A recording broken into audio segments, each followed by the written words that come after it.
ಈಗ ಮೊದಲಿಗೆ ಬಹು ಆಯ್ಕೆ ಪ್ರಶ್ನೆಗಳ ಉತ್ತರಗಳನ್ನು ನೋಡೋಣ. ವಿಶ್ವದ ಯಾವುದೇ ಶಕ್ತಿ ಬಣಕ್ಕೆ ಸೇರಿದ ನೀತಿಯು ಅಲಿಪ್ತ ನೀತಿ. ಇನ್ನು ಎರಡನೇ ಪ್ರಶ್ನೆ ನೋಡಿ, ಬೆಳೆ ಮತ್ತು ಪಶುಪಾಲನೆ ಎರಡನ್ನೂ ಒಳಗೊಂಡ ಕೃಷಿ ಮಿಶ್ರ ಬೇಸಾಯ. ಮುಂಬೈಯನ್ನು ಭಾರತದ ಮ್ಯಾಂಚೆಸ್ಟರ್ ಎಂದು ಕರೆಯಲು ಕಾರಣ ಇದು ಅತಿ ಹೆಚ್ಚು ಹತ್ತಿ ಗಿರಣಿಗಳನ್ನು ಹೊಂದಿದೆ. ಇವುಗಳಲ್ಲಿ ಅಸಂಘಟಿತ ಕೆಲಸಗಾರರು, ಮನೆ ಕೆಲಸಗಾರರು ನೋಡಿ, ಮನೆ ಕೆಲಸಗಾರರಿಗೆ ಯಾವುದೇ ಸಂಘಟನೆ ಇರೋದಿಲ್ಲ. ಮುಸ್ಲಿಮರಿಗೆ ಪ್ರತ್ಯೇಕ ರಾಜಕೀಯ ಪ್ರಾತಿನಿಧ್ಯ ನೀಡುವ ಪ್ರತ್ಯೇಕ ಚುನಾವಣಾ ಮತಗಟ್ಟೆ ವ್ಯವಸ್ಥೆಯನ್ನು ಜಾರಿಗೆ ತಂದದ್ದು 1909ರ ಭಾರತೀಯ ಪರಿಷತ್ ಕಾಯ್ದೆ. ಇವುಗಳಲ್ಲಿ ಯೋಜನೆಯಿತರ ವೆಚ್ಚವು ರಕ್ಷಣಾ ವೆಚ್ಚ. ಗ್ರಾಹಕರಿಗೆ ಪರಿಹಾರ ಮೊತ್ತವು ರು 10 ಕೋಟಿಗಿಂತ ಹೆಚ್ಚಾದರೆ ದೂರನ್ನು ಸಲ್ಲಿಸಬೇಕಾದ ಗ್ರಾಹಕರ ಆಯೋಗ ರಾಷ್ಟ್ರೀಯ ಆಯೋಗ. ನೋಡಿ, ಯಾವ್ಯಾವ ಆಯೋಗಕ್ಕೆ ಎಷ್ಟರ ಮಟ್ಟಿಗೆ ನಾವು ಪರಿಹಾರ ಮೊತ್ತವನ್ನು ಇದನ್ನು ಮಾಡಬೇಕು ಅನ್ನೋದು ಗೊತ್ತಿರಬೇಕು ನಿಮಗೆ. ಜಿಲ್ಲಾ ಆಯೋಗದ ಮಿತಿ, ರಾಜ್ಯ ಆಯೋಗದ ಮಿತಿ, ತಾಲೂಕು ಆಯೋಗದ ಮಿತಿ ಎಲ್ಲ ಗೊತ್ತಿರಬೇಕು. ಇಲ್ಲಿ ನೋಡಿ, 10 ಕೋಟಿಗಿಂತ ಹೆಚ್ಚಿತ್ತಂದರೆ ರಾಷ್ಟ್ರೀಯ ಆಯೋಗಕ್ಕೆ ದೂರನ್ನು ಸಲ್ಲಿಸಬೇಕಾಗ್ತದೆ. ಮಹದ್ ಕೆರೆ ಮತ್ತು ಕಾಲಾರಾಮ್ ಚಳವಳಿಗಳನ್ನು ಡಾಕ್ಟರ್ BR ಅಂಬೇಡ್ಕರ್ ಅವರು ರೂಪಿಸಿದ್ದು ಯಾವುದರ ಸಲುವಾಗಿ ಅವರು ರೂಪಿಸಿದರು? ಅಸ್ಪೃಶ್ಯರು ಕನಿಷ್ಠ ಮಟ್ಟದ ಅವಕಾಶಗಳಿಂದ ವಂಚಿತರಾಗಿರುವುದನ್ನು ನಿರೂಪಿಸಲಿಕ್ಕೆ ಅವರು ಅವನ್ನ ಚಳವಳಿಗಳನ್ನು ರೂಪಿಸಿದರು. ಒಂದೊಂದು ವಾಕ್ಯದಲ್ಲಿ ಉತ್ತರಿಸುವುದು. ಎರಡನೇದು ನೋಡಿ, ಎರಡನೇ ಭಾಗದಲ್ಲಿ, ನಮ್ಮ ದೇಶದಲ್ಲಿ ಅತಿ ಹೆಚ್ಚು ಉಷ್ಣಾಂಶ ದಾಖಲಾಗಿರುವ ಪ್ರದೇಶ ಯಾವುದು? ರಾಜಸ್ಥಾನದ ಗಂಗಾನಗರ. ಹೆಣ್ಣು ಭ್ರೂಣ ಹತ್ಯೆ ಎಂದರೇನು? ಗರ್ಭದಲ್ಲಿರುವ ಭ್ರೂಣ ಹೆಣ್ಣು ಭ್ರೂಣವಾಗಿದ್ದು ಅದು ತಂದೆ ತಾಯರಿಗೆ ಬೇಡವಾದರೆ ಅದನ್ನು ಗರ್ಭದಲ್ಲಿಯೇ ಕೊಂದು ಹಾಕುವುದು. ಬ್ಯಾಂಕಿನ ಯಾವ ಖಾತೆಯಲ್ಲಿ ದಿನಕ್ಕೆ ಎಷ್ಟು ಬಾರಿಯಾದರೂ ಬಹುದಾಗಿದೆ? ಚಾಲ್ತಿ ಖಾತೆ. ವಸ್ತು ವಿನಿಮಯ ಪದ್ಧತಿ ಎಂದರೇನು? ಜನರು ಹಣವನ್ನು ಬಳಸದೆ ಸರಕುಗಳನ್ನು ಸರಕುಗಳಿಗೆ ವಿನಿಮಯ ಮಾಡಿಕೊಳ್ಳುವುದು. ಅಂದರೆ ಒಂದು ವಸ್ತು ಕೊಟ್ಟು ಇನ್ನೊಂದು ವಸ್ತುವನ್ನು ಪಡೆದುಕೊಳ್ಳುವುದು. ನಮ್ಮ ಸಂವಿಧಾನದ ಯಾವ ವಿಧಿಯು ಅಸ್ಪೃಶ್ಯತಾ ಆಚರಣೆಯನ್ನು ನಿಷೇಧಿಸುತ್ತದೆ? 17ನೇ ವಿಧಿ. ವಿದೇಶಾಂಗ ನೀತಿ ಎಂದರೇನು? ಒಂದು ರಾಷ್ಟ್ರವು ಅನ್ಯ ರಾಷ್ಟ್ರಗಳೊಡನೆ ವ್ಯವಹರಿಸುವಾಗ ಅನುಸರಿಸುವ ನೀತಿಯನ್ನು ವಿದೇಶಾಂಗ ನೀತಿ ಅನ್ನುವರು. ಇಟಲಿಯ ಫ್ಯಾಸಿಸ್ಟ್ ಪಕ್ಷದ ಸರ್ವಾಧಿಕಾರಿಯಾಗಿದ್ದವನು ಯಾರು? ಮುಸೊಲಿನಿ. ಭಾರತದ ಮುಕ್ಕಿನ ಮನುಷ್ಯ ಎಂದು ಕರೆಯಲ್ಪಡುವವರು ಯಾರು? ಸರ್ದಾರ್ ವಲ್ಲಭಭಾಯ್ ಪಟೇಲ್. ಇನ್ನು 2ರಿಂದ 4 ವಾಕ್ಯಗಳಲ್ಲಿ ಉತ್ತರಿಸುವುದು. ಮಹಿಳೆಯರ ಸ್ಥಾನಮಾನ ಉತ್ತಮಪಡಿಸಲು ಕೈಗೊಂಡಿರುವ ಕ್ರಮಗಳೇನು ಅಥವಾ ಯುನೆಸ್ಕೋದ ಕಾರ್ಯಗಳಾವುವು? ನೋಡಿ, ಒಂದನೇದ್ದು ಮಹಿಳೆಯರ ಸ್ಥಾನಮಾನ ಉತ್ತಮಪಡಿಸಲು ಕೈಗೊಂಡಿರುವ ಕ್ರಮಗಳಲ್ಲಿ ಮಹಿಳಾ ಮತ್ತು ಮಕ್ಕಳ ಅಭಿವೃದ್ಧಿ ಇಲಾಖೆ ಸ್ಥಾಪಿಸಿದೆ, ಬಾಲ್ಯ ವಿವಾಹ ನಿಷೇಧ ಕಾಯ್ದೆ, ವರದಕ್ಷಿಣೆ ನಿಷೇಧ ಕಾಯ್ದೆ, ಕಡ್ಡಾಯ ಶಿಕ್ಷಣ, ಸ್ತ್ರೀ ಶಕ್ತಿ ಯೋಜನೆ, ಮಹಿಳಾ ಆಯೋಗದ ರಚನೆ. ಯುನೆಸ್ಕೋದ ಕಾರ್ಯಗಳಾವುವು? ತಾಂತ್ರಿಕ ಶಿಕ್ಷಣದ ಅಭಿವೃದ್ಧಿ, ಮಾಧ್ಯಮ ತಂತ್ರಗಾರಿಕೆ ಅಭಿವೃದ್ಧಿ, ರಚನಾತ್ಮಕ ಚಿಂತನೆ, ಸಾಂಸ್ಕೃತಿಕ ವಿಚಾರಗಳು, ಪರಿಸರದ ಬಗ್ಗೆ ಕಾರ್ಯೋನ್ಮುಖ. ಯಾವುದಾದರೂ ಈ 4 ಬರೆದ್ರೆ ಸಾಕು. ಜನಮಂದೆಯು ದೊಂಬಿಗಿಂತ ಹೇಗೆ ಭಿನ್ನವಾಗಿದೆ? ಅಥವಾ ಬಾಲ್ಯ ವಿವಾಹವನ್ನು ನಾವು ಹೇಗೆ ತಡೆಗಟ್ಟಬಹುದು? ನೋಡಿ, ಜನಮಂದೆ ಯಾವ ರೀತಿ ಭಿನ್ನ ಆಗಿದೆ? ಜನಮಂದೆ ಅಂದ್ರೂ ಯಾವುದೇ ಪೂರ್ವ ಯೋಜನೆ ಇಲ್ಲದೆ ಅನಿಶ್ಚಿತವಾಗಿ ಒಂದು ಆಸಕ್ತಿಯ ಸುತ್ತ ನೆರೆದಿರುವ ಜನರಾಶಿ. ದೊಂಬಿ ಅಂದರೆ ತೀರಾ ಹಿಂಸಾತ್ಮಕ ಹಾಗೂ ವಿನಾಶಾತ್ಮಕ ಸ್ವರೂಪದ ಜನಮಂದೆಯ ವರ್ತನೆ.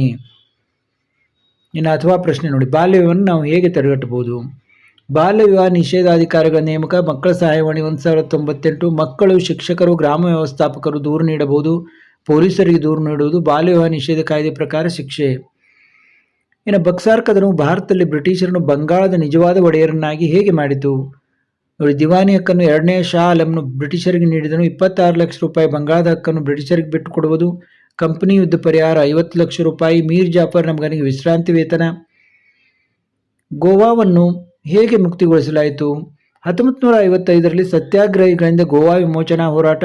1961ರಲ್ಲಿ ಭಾರತ ಸೈನ್ಯ ಮಧ್ಯಪ್ರವೇಶಿಸಿ ಗೋವಾ ವಿಮೋಚನೆ. ಸಂಪರ್ಕ ಮಾಧ್ಯಮದ ಪ್ರಾಮುಖ್ಯತೆಯನ್ನು ತಿಳಿಸಿ. ಶೀಘ್ರದಲ್ಲಿ ಒಬ್ಬರಿಂದ ಮತ್ತೊಬ್ಬರಿಗೆ ಅಥವಾ ಸ್ಥಳದಿಂದ ಸ್ಥಳಕ್ಕೆ ಸಮಾಚಾರವನ್ನು ವಿನಿಮಯ ಮಾಡುವುದು. ಸರ್ಕಾರದ ನೀತಿ ಮತ್ತು ಕಾರ್ಯಕ್ರಮಗಳ ಬಗ್ಗೆ ಸಾರ್ವಜನಿಕರಲ್ಲಿ ಅರಿವು ಮೂಡಿಸುವುದು. ನೈಸರ್ಗಿಕ ವಿಪತ್ತು ವಿನಾಶಗಳ ಬಗ್ಗೆ ಮುನ್ಸೂಚನೆಗಳನ್ನು ನೀಡುವುದು. ಮನರಂಜನೆ ದಿನನಿತ್ಯ ಮಾಹಿತಿಗಳನ್ನು ಪೂರೈಸುತ್ತದೆ. ವ್ಯಾಪಾರ, ವಾಣಿಜ್ಯ, ಕೈಗಾರಿಕೆ, ಕೃಷಿ ಇತ್ಯಾದಿಗಳ ಅಭಿವೃದ್ಧಿಗೆ ನೆರವಾಗುತ್ತದೆ. ಕೈಗಾರಿಕೆಗಳ ಸ್ಥಾನೀಕರಣದ ಮೇಲೆ ಪ್ರಭಾವ ಬೀರುವ ಅಂಶಗಳಾವು?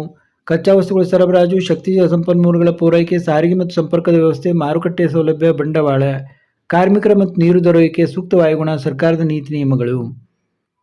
ಇನ್ನು ವಸತಿಹೀನರಿಗೆ ಸರ್ಕಾರವು ಕೈಗೊಂಡಿರುವ ವಸತಿ ಯೋಜನೆಗಳನ್ನು ಹೆಸರಿಸಿ. ಇಂದಿರಾ ಆವಾಸ್ ಯೋಜನೆ, ಅಂಬೇಡ್ಕರ್ ವಸತಿ, ವಾಲ್ಮೀಕಿ ವಸತಿ ಯೋಜನೆ, ಬಸವ ಯೋಜನೆ, ಆಶ್ರಯ ಯೋಜನೆ.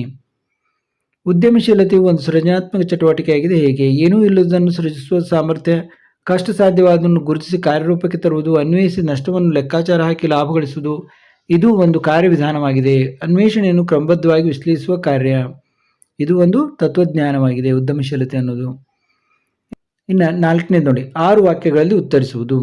ಸ್ವಾಮಿ ದಯಾನಂದ ಸರಸ್ವತಿ ಅವರು ಸಾಮಾಜಿಕ ಸುಧಾರಣೆಗಳನ್ನು ವಿವರಿಸಿ. ನೋಡಿ, ಸ್ವಾಮಿ ದಯಾನಂದ ಸರಸ್ವತಿ ಅವ್ರದ್ದಾದ್ರೂ ಕೇಳ್ತಾರೆ, ರಾಜಾರಾಮ್ ಮೋಹನ್ ರಾಯರವ್ರದ್ದು ಕೇಳ್ತಾರೆ, ಅನಿ ಬೆಸೆಂಟ್ ರವ್ರದ್ದು ಕೇಳ್ತಾರೆ, ಬಾಲ ಗಂಗಾಧರ ತಿಲಕರವರ ಬಗ್ಗೆ ಕೇಳ್ತಾರೆ.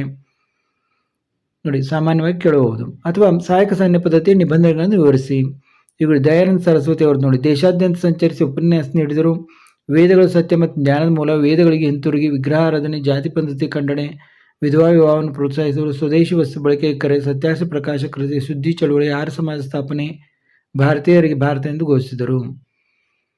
ಈಗ ನೋಡಿ, ಸಹಾಯಕ ಸೈನ್ಯ ಪದ್ಧತಿ. ರಾಜನು ಬ್ರಿಟಿಷ್ ಸೈನಿಕ ತುಕಡಿಯನ್ನು ರಾಜ್ಯದಲ್ಲಿ ಇರಿಸಿಕೊಳ್ಳಬೇಕು. ನಿರ್ವಹಣೆ ವೆಚ್ಚವನ್ನು ಸಂಬಂಧಪಟ್ಟ ರಾಜ್ಯವೇ ಭರಿಸಬೇಕು. ರಾಜರು ಆಸ್ಥಾನದಲ್ಲಿ ಬ್ರಿಟಿಷ್ ರೆಸಿಡೆಂಟ್ ನೇಮಕ, ಅನುಮತಿ ಇಲ್ಲದೆ ಯಾವುದೇ ಯುರೋಪಿಯನ್ನರು ನೇಮಿಸುವಂತಿಲ್ಲ. ಯಾವುದೇ ರಾಜರನ್ನು ಸಂಧಾನ ಮಾಡಿಕೊಳ್ಳುವಂತಿಲ್ಲ. ನೋಡಿ, ಅರಣ್ಯಗಳು ಬಹು ಉಪಯುಕ್ತವಾದ ಸಂಪನ್ಮೂಲಗಳಾಗಿವೆ.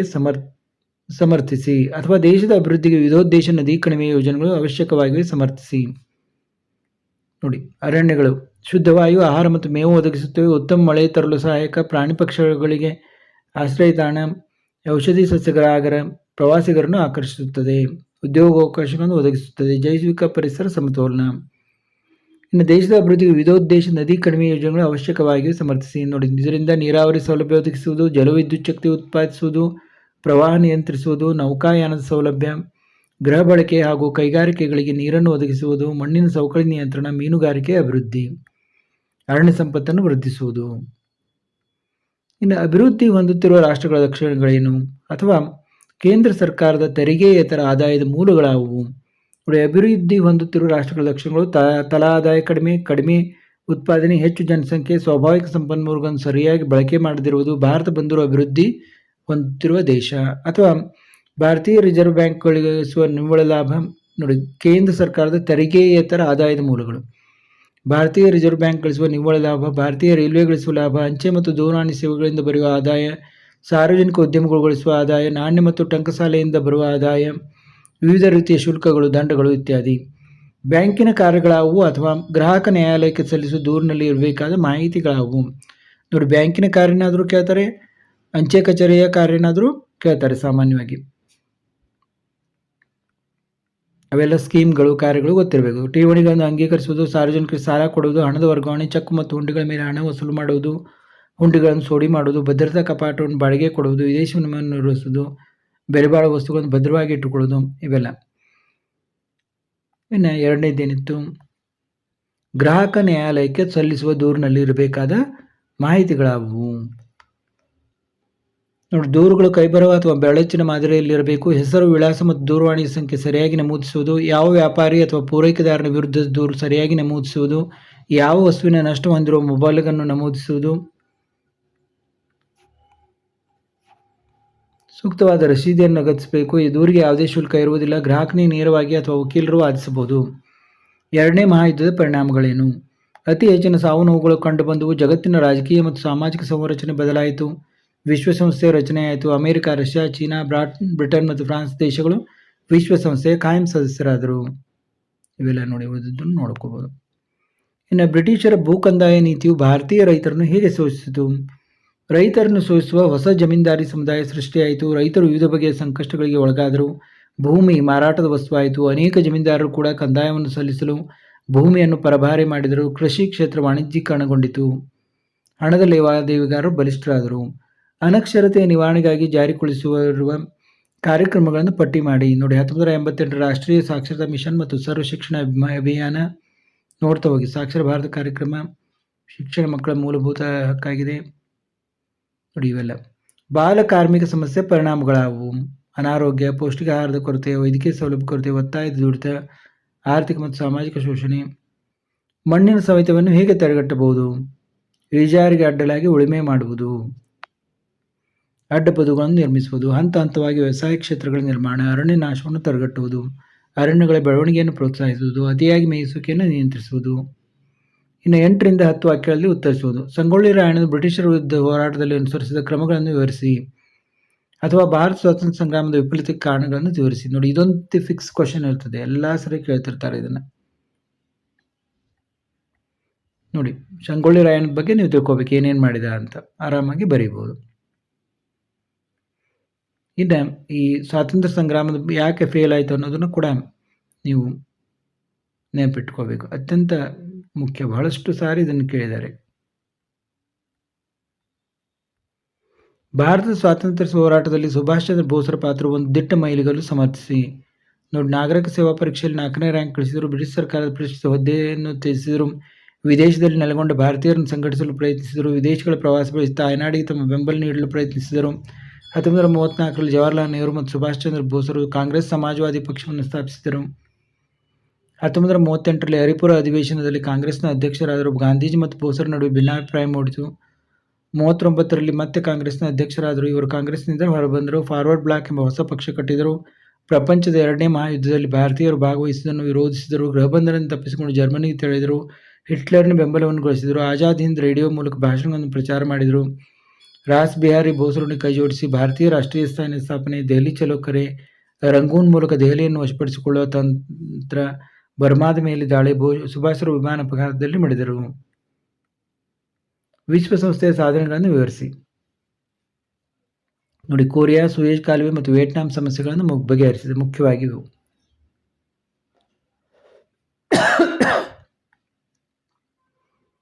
ನೋಡಿ, ವಿಶ್ವಸಂಸ್ಥೆಯ ಸಾಧನೆಗಳನ್ನು ವಿವರಿಸಿ. ಕೊರಿಯಾ, ಸೂಯೆಜ್ ಕಾಲುವೆ ಮತ್ತು ವಿಯೆಟ್ನಾಂ ಸಮಸ್ಯೆಗಳನ್ನು ಬಗೆಹರಿಸಿದೆ. ಕಾಶ್ಮೀರ ಮತ್ತು ಪ್ಯಾಲೆಸ್ತೈನ್ ಇಸ್ರೇಲ್ ವಿವಾದ ಪರಿಹಾರಕ್ಕಾಗಿ ನಿರಂತರ ಶ್ರಮಿಸುತ್ತಿದೆ. ನಿಶಸ್ತ್ರೀಕರಣ ಸಾಧನೆಯ ನಿಟ್ಟಿನಲ್ಲಿ ಪ್ರಯತ್ನವನ್ನು ಮುಂದುವರಿಸಿದೆ. ಇವೆಲ್ಲವನ್ನು ನೀವು ನೋಡ್ತಾ ಹೋಗ್ಬೋದು. ಇನ್ನು ಪ್ರವಾಹಗಳಿಗೆ ಕಾರಣವನ್ನು ವಿವರಿಸಿ. ನೋಡಿ, ಅನಿಶ್ಚಿತ ಮಾನ್ಸೂನ್ ಮಳೆ, ನದಿಯ ಪಾತ್ರಗಳಲ್ಲಿ ಹೂಳು ತುಂಬಿಕೊಳ್ಳುವುದರಿಂದ, ಅಣೆಕಟ್ಟು ಹಾಗೂ ಇತರೆ ಅಡ್ಡಕಟ್ಟೆಗಳು ಒಡೆದು ಒಮ್ಮೆಲೆ ಬಿಡುಗಡೆಯಾಗುವ ನೀರಿನಿಂದ, ನದಿಗಳು ಪಾತ್ರವನ್ನು ಬದಲಾಯಿಸುವುದರಿಂದ, ಚಂಡಮಾರುತಗಳಿಂದ ಅಪಾರ ಮಳೆ ಬೀಳುವುದರಿಂದ, ಸಮುದ್ರದಲ್ಲಿ ಭೂಕಂಪನಗಳು ಸಂಭವಿಸುವುದರಿಂದ, ಇವೆಲ್ಲವನ್ನು ನೋಡಬೇಕು. ಇನ್ನು ನಿಮಗೆ ಕೊಟ್ಟಿರುವ ನೀಡಿರುವ ಒಂದು ಭಾರತ ನಕ್ಷೆಯಲ್ಲಿ ಈ ಕೆಳಗಿನ ಯಾವುದಾದ್ರೂ 5 ಗುರುತಿಸುವುದು. ನೋಡಿ, ಕೆಲವೊಂದಿಷ್ಟು ಇಂಪಾರ್ಟೆಂಟ್ ಇದ್ದಾವೆ, ಅವನ್ನ ನೀವು ಗುರುತಿಸಲಿಕ್ಕೆ ಕಲ್ಕೋಬೇಕು. ಈ ರೀತಿ ಗುರುತಿಸಬೇಕು. ನೋಡಿ, ಈ ಅಕ್ಷಾಂಶ ಎಲ್ಲಿ ಬಂತು, ರೇಖಾಂಶ ಎಲ್ಲಿ ಬಂತು, ರಾಣಾ ಪ್ರತಾಪ್ ಸಾಗರ್ ಎಲ್ಲಿದೆ, ಹಿರಾಕುಡ್ ಎಲ್ಲಿದೆ, ನರ್ಮದಾ ನದಿ ಎಲ್ಲಿದೆ. ನೋಡಿ, ಭಾರತ ಯಾವ ಭಾಗದಲ್ಲಿ ವಿಶಾಖಪಟ್ಟಣ ಬರ್ತದೆ, ಕೋರಮಂಡಲ ತೀರ ಎಲ್ಲಿ ಬರ್ತದೆ, ಎಲ್ಲವನ್ನು ನೀಟಾಗಿ ನೀವು ಮಾರ್ಕ್ ಮಾಡಲಿಕ್ಕೆ ಕಲಿಬೇಕು.